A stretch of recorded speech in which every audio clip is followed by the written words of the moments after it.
You can delete faces by deleting the edges that make them up, but you can't erase a face.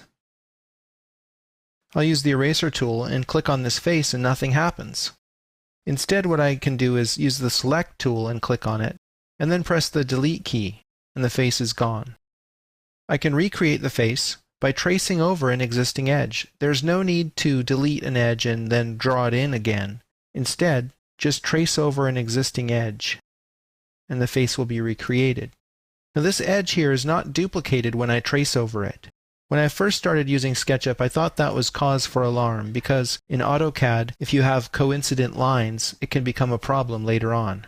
Let's verify this by looking at Model Info under Statistics. This model just has 4 edges and 1 face. I'll go ahead and select the face and delete it, and then I'll trace over one of the edges.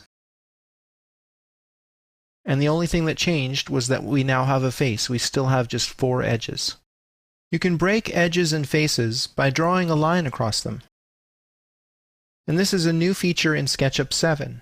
In previous versions, you had to draw a line from one edge to another edge for this to happen. Otherwise, you'd get a solid profile line going across the entire object and it wouldn't break the surfaces into separate pieces like we have here. Because these faces are separated, I could push and pull them individually. I'll use the eraser tool and erase these inner edges. We're left with a single healed face. It's important to realize that these edges are still broken, and that happens because of the existence of these short segments out here. If I erase these segments, SketchUp automatically heals these edges. It's possible to break edges so they don't heal, either intentionally or more often inadvertently.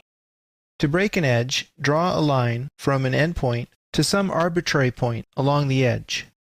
Now I have 2 separate edges. This becomes an issue later if you push-pull this surface up. You'll have a seam line here and you'll have separate surfaces in the height dimension. To avoid this, you can fix the situation by drawing a new line from the endpoints to some arbitrary point off to the side. Then erase this line.